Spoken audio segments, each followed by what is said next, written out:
नमस्कार दोस्तों, मैं शाइम हसन और आप देख रहे हैं परफेक्ट खबर। मेरे पीछे जो आपको दिखाई दे रहा है, ये श्री राम कॉलेज का जर्नलिज्म का डिपार्टमेंट है।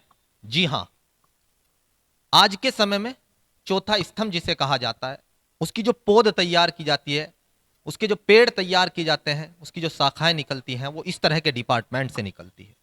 लेकिन आज कहाँ कमी है कि लोग पत्रकारिता को शक की निगाह से देखने लगे हैं। उस सब पर बातचीत करने के लिए जो इन पौधों को तैयार करते हैं, उन्हीं में से एक रवि गौतम, मुजफ्फरनगर का जाना माना चेहरा, उनसे हम बातचीत करने के लिए पहुंचे हैं और वो यहाँ पर विभाग के अध्यक्ष हैं, उनसे बातचीत करेंगे और कई मुद्दों पर बेबाकी से बोलने के लिए जाने जाते हैं, इसीलिए मैं उनके पास पहुंचा हूं। सर, बहुत बहुत स्वागत है आपका परफेक्ट खबर पर। स्वागत है शहीम जी आपका हमारे विभाग में। और बहुत सर बहुत धन्यवाद आप हमारे विभाग में आए। सर आपके विभाग में आने का मुख्य कारण यही है कि पत्रकारिता को चौथा स्तंभ कहा जाता है, और लेकिन आज इस स्तंभ पर कई तरह के सवाल खड़े हैं। उसका क्या कारण देखते हैं आप? देखिए, सवाल सबका अपना अपना तरीका है कि अपनी सहूलियत के हिसाब से सवाल बनते हैं और उनके जवाब दिए जाते हैं। अ, वर्तमान परिस्थिति में अगर देखा जाए, पत्रकारिता एक प्रोफेशन बन गया है। और अगर जर्नलिज्म का को कंपेयर करें या जर्नलिज्म के बारे में जानने की अगर इच्छा है किसी को, तो उसको पत्रकारिता के बारे में दो चरणों में जानना, समझना और जानना जरूरी है। स्वतंत्रता प्राप्ति से पहले की पत्रकारिता, स्वतंत्रता प्राप्ति के बाद की पत्रकारिता। स्वतंत्रता प्राप्ति से पहले ये पत्रकारिता एक मिशन हुआ करती थी, और आज ये मिशन भी है, प्रोफेशन भी है, और कहीं ना कहीं जो है अच्छे लोग भी काम कर रहे हैं। और कुछ लोग ऐसे भी हैं जो कहने के लिए पत्रकारिता कर रहे हैं, लेकिन वो अ, राजनीतिक एजेंडा तय करने के लिए भी काम करते हैं। सबका अपना अपना तरीका है, लेकिन पत्रकार जिंदा है। मैं मानता हूं सर, पत्रकार जिंदा है, लेकिन अगर इन्हीं पत्रकारों में कुछ लोग ऐसे होने लगे कि जो सिर्फ एक राजनीतिक विचारधारा को आगे बढ़ाने के लिए काम करें, तो उसके लिए किसे दोषी मानते हैं? देखिए शहीम भाई, अ, इस तरीके के मीडिया हमेशा हिंदुस्तान में कभी भी ऐसा दौर नहीं रहा कि पूरे तरीके से मीडिया ने निरंकुश होकर काम किया हो। सत्ता का प्रभाव हमेशा मीडिया पर कहीं ना कहीं हावी रहा। और जैसा कि आज आप लोग कहते हैं, दो गुट बन गए हैं मीडिया के। एक जो सत्ता का समर्थन करता है, एक जो पूरी तरीके से सत्ता का विरोध करता है। जबकि हमें तय करना चाहिए कि हमें पत्रकारिता का कार्य या पत्रकारिता की जिम्मेदारी या पत्रकारिता के मूल्य, वो सत्ता का विरोध या उसका समर्थन करना नहीं है, उसका उसका महिमा मंडन करना नहीं है।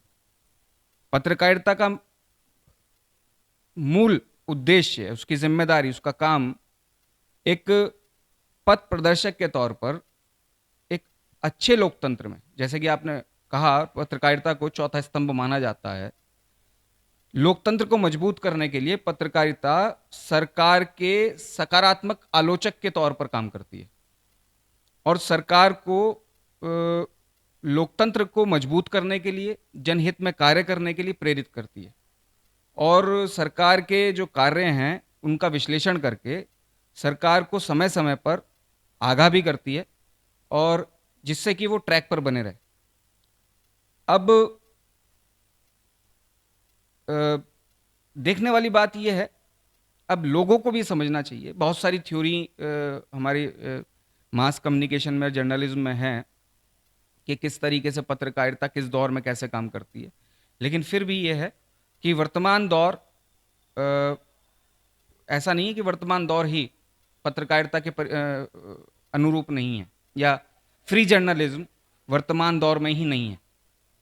फ्री जर्नलिज्म है, जिसको मानना है वो फ्री जर्नलिज्म है, और जिसको नहीं मानना है वो बंधुआ बनकर भी काम कर सकता है किसी भी सत्ता का, किसी भी नेता सवाल यह है सर, वर्तमान समय की अगर हम बात करें, यूक्रेन में जो कुछ चल रहा है, वो पूरी दुनिया देख रही है, और दुनिया को एक धक्का भी है कि कहीं विश्व युद्ध ना छिड़ जाए, जिसके परिणाम बहुत घातक हो सकते हैं। लेकिन हम उसकी बात ना करके हम बात करेंगे कि भारतीय बच्चे वहां पर फंसे हुए थे, और उनको सरकार लाई तो है, लेकिन कुछ देरी हुई और कुछ कमियां भी रही। लेकिन कुछ चैनल्स का मैंने देखा कि वो कतई आलोचना करने को तैयार नहीं थे और लगातार महिमा मंडन कर रहे थे। अगर कोई आलोचना भी कर रहा था तो उस पर जो है उनको बड़ा दुख होता था। क्या इस तरीके से आप पत्रकारिता के मूल्यों को भूल जाना सही मानते हैं? देखिए, मैं फिर कहूंगा इस बात को कि हमारा काम ना तो सत्ता की आलोचना करना है, घूर आलोचना करना है। यानी सरकार हमारी दुश्मन नहीं है। सरकार की जिम्मेदारी है देश का पालन करना, देश को पालना। और सर हर ना ही पत्रकारिता का काम है सत्ता का महिमा मंडन करना। सत्ता कैसे काम करे ये पत्रकारिता और पत्रकारों को तय करना चाहिए। निश्चित रूप से यूक्रेन में बच्चे फंसे हैं तो मीडिया की नैतिक जिम्मेदारी थी कि सरकार को आगाह करे कि वहां पर बच्चे फंसे हुए हैं। देखिए, सरकार कैसे काम करेगी ये जनता को तय करना है, मीडिया को तय करना है। और जनता और मीडिया ही अगर इतना विवेक नहीं रखती कि वो सरकार से उन मुद्दों पर बात करे जो मुद्दे जनता के हैं, जो मुद्दे आम आदमी के हैं, तो फिर सरकार तो अपने तरीके से काम करेगी। तो मेन बात इसमें यह है कि सरकार कैसे काम करे, मीडिया को कराना है। मीडिया तो सर हर चीज पे सपोर्ट कर रही है। अभी थोड़ी देर पहले जब मैं आपसे बात कर रहा था तो तबलीगी जमात का जब मामला चला था तो किस तरीके से एक ट्रायल चलाया गया। अब शाहरुख खान का बेटा आर्यन खान जब वो ड्रग के मामले में गिरफ्तार हुआ, किस तरीके से उस पर जो है हाहाकार मचा। अब उसे क्लीन चिट दे दी है, जो स्पेशल जांच हुई है उसमें क्लीन चिट मिल गई है।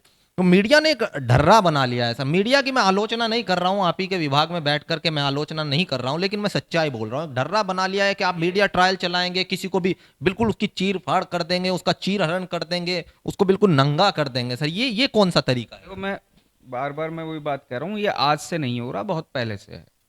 अब ये थोड़ी है कि मीडिया में अगर 100 लोग काम कर रहे हैं कि 100 के 100 ईमानदार होंगे और अपने जिम्मेदारी को पूरी तरीके से निर्वाह कर रहे होंगे। आप देखिए कि सरकार द्वारा चलाई जाने वाली स्वच्छ भारत अभियान वाली योजनाएं या बहुत सारी सरकारी योजनाएं हैं जिन्होंने लोगों को सही मायने में जागरूक किया है।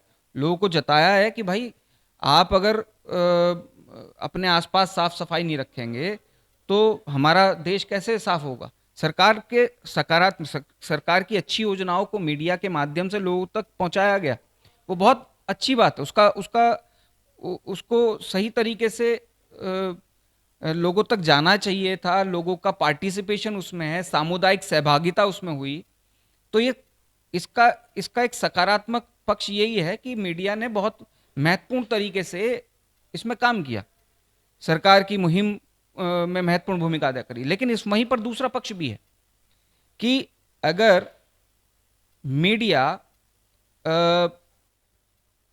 सेलिब्रिटीज को अप्रोच करता है, सेलिब्रिटीज को फोकस करके खबरें बनाता है, तो कहीं ना कहीं टीआरपी गेन करने के लिए बनाता है। उसमें यह नहीं है कि किसी सत्ता को समर्थन करने के लिए ये है। पहले से ये है कि जो दिखता है वो बिकता है। और ये सोच अगर बन रही है और तेजी से ज़्यादा बड़े स्तर पर बन रही है तो ये ज़्यादा स्थिति भयावह है पत्रकारिता के लिए। लेकिन फिर भी मैं कहूँगा कि बहुत बड़ा वर्ग है जो विवेकशील है पत्रकारों में और पत्रकारिता क्षेत्र में।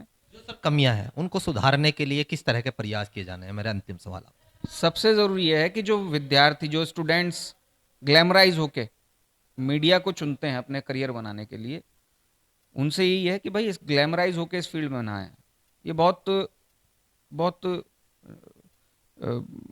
उद्देश्यपूर्ण कार्य है, उद्देश्यपूर्ण जॉब है, ऑब्जेक्टिव प्रोफेशन है, जिसमें आपका उद्देश्य समाज के प्रति, देश के प्रति है। और यहाँ पर आपको सकारात्मक रूप से एक बेहतर तरीके से कार्य करते हुए, यानी पत्रकारिता के क्षेत्र में कार्य करते हुए सरकार के समानांतर कार्य करना है। उनको उनको उनको पथ प्रदर्शक के तौर पर काम करना है, जिससे कि किसी भी राज्य और समाज, देश का उत्थान किया जा सके। जन जन का उत्थान तभी होगा जब मीडिया अपने उत्तरदायित्व का निर्वाह सही तरीके से करेगा। धन्यवाद सर हमसे बात करने के लिए। जैसा कि कहा कि सरकार के समांतर कार्य करना, यानी उन्हें ड्यूटीज याद दिलानी है, जब जब वो अपने जो एक जिम्मेदारी है उससे भटके तो उन्हें याद दिलाएं। जैसे कहा पथ प्रदर्शक शब्द का यूज किया है, लेकिन आज क्या हो रहा है, आप देख रहे हैं कि लगातार शोर मचा करके पत्रकारिता करना। ये सब आज परमाणु बम गिराएंगे पुतिन, आज हो जाएगा यूक्रेन का अंत, इस तरह की हेडलाइन, और हेडलाइंस को जब आप देखेंगे तो साहब आपको लगेगा कि पत्रकारिता नहीं हो रही है। जैसा कि कहा कि ग्लैमर के रूप में अलग अलग तरीकों से टीआरपी बटोरने का खेल चल रहा है। मुझे लगा कि किसी ऐसे व्यक्ति से जो वास्तव में बता सकते हो, जिन्हें अनुभव हो कि किस तरह की पत्रकारिता होनी चाहिए, उनसे बात करनी चाहिए। मैंने बात की। अब आप पर डिपेंड करता है, क्योंकि मेरी नई शुरुआत है और मैं धीरे धीरे आगे बढ़ रहा हूं, आप इसको कितना आगे बढ़ाते हैं, क्योंकि आपके सपोर्ट के बिना मैं कुछ नहीं कर सकता। क्योंकि जब मेरी आवाज़ को आप आगे बढ़ाएंगे तो मेरा हौसला अफजाई होगा। इसी तरीके से हौसला अफजाई करते रहिएगा और जुड़े रहिएगा मेरे साथ परफेक्ट खबर पर। परफेक्ट खबर, आपकी आवाज आप तक।